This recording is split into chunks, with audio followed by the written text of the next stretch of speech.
Hi, I'm Drex, and this is Introduction to Poi Spinning. In this video, we're going to cover the 2-beat weave, which is a fundamental building block both of 3-beat weaves and many other moves that we're going to cover down the road. So what exactly is a 2-beat weave? Well, it starts off with the poi in split time same direction here in wheel playing, and then we're going to cross each poi over so that it winds up on the opposite side of my body. In so doing, we're performing a tic-tac, and the hands adopt something of a staggered timing.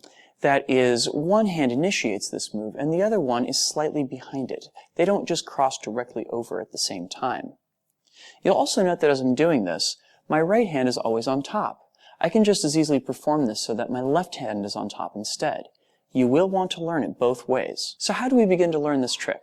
Well, we're going to start off with just a single poi, and one hand holding the head, the other hand holding the handle. We're going to begin cranking the two hands around, almost as though the two ends of the poi are like pedals on a bicycle. And then we're going to start crossing the hands over each other. Namely, I'm going to start bringing my right hand above my left hand, like so. Almost like I'm pulling it behind a plane or a boat. From the front, it looks something like this.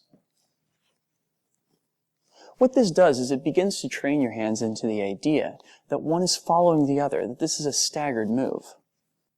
Now let's get both of the poi involved. I'm going to start off here in wheel plane with my poi turning in split time, same direction. Let me turn to face the camera so that this next step is going to make more sense. At this point, I'm going to start off with my left hand, reaching over to my right hip. As that happens, my right hand should cross over it, and both of them should return to their native sides. Again, left hand reaches for the right hip, and they uncross. Let's go ahead and take a look at this in slow motion so we can understand all the different pieces of it. Here in slow motion, we can see this move in a little bit greater detail. Note how the left hand initiates this. It sometimes feels as though the hand that's on top is the one that's in control of the move, but in this particular case, we really want to think about the hand that's going underneath, as it reaches across to the opposite hip. Once it's about halfway there, we're going to start pulling the top hand over to its non-native side, crossing over the hand that initiated this move. There will be one moment when the two hands are crossed completely over each other, and then the bottom hand is going to start pulling back towards its side, with the top hand pulling back towards its native side very shortly after.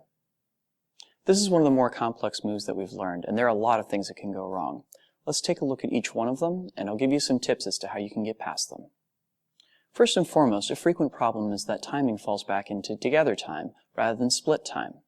One way that you can fix this is to find an old staff or a broom handle. Hold the staff with two hands about a foot apart.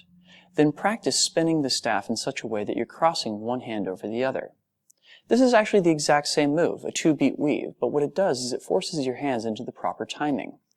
Train this for about 10 to 20 reps and then try picking back up the poi and doing the same move again. Hopefully you should find that it helps you find the correct timing. Another possibility you may find is that while one hand is having an easy time crossing over your body, the other one is having a difficult time getting the message.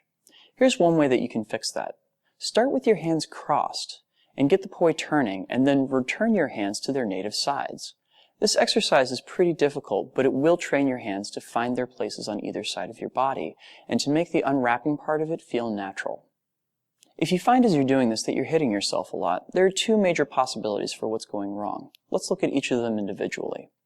First, it might be that your cross points are not in the right place. One way that we can fix this is by starting when the underhand poi is pointed as far away from the body as possible.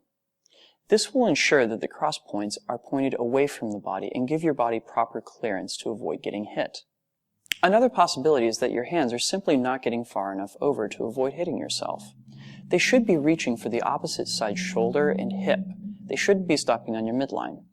If this is indeed the case, one possible fix for it is actually to turn slightly towards the hand that is going to be going below to gain a little bit of extra clearance. Your body will have a slimmer profile and the poi are less likely to hit you then. It's super important to learn this move both with the right hand on top as well as the left hand on top.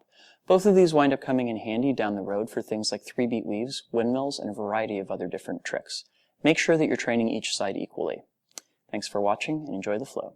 Peace. Hey guys, so this series exists for one reason and one reason only, and that is the amazing support of my backers on Patreon. They have been allowing me to tackle more ambitious topics like this one and to create long series rather than just having to do one-off videos. And it's been totally awesome. So if you're getting anything out of these series, then please hop on over to patreon.com/DrexFactorPoi and sign up to support them. You can sign up for as little as $1 a month, and that little bit of support helps so much in being able to create these pieces of knowledge to put out there to the wider flow arts community. So for those of you guys already on Patreon, thank you so much for enabling me to do this work. And for those of you guys out there watching, thank you for tuning in as well.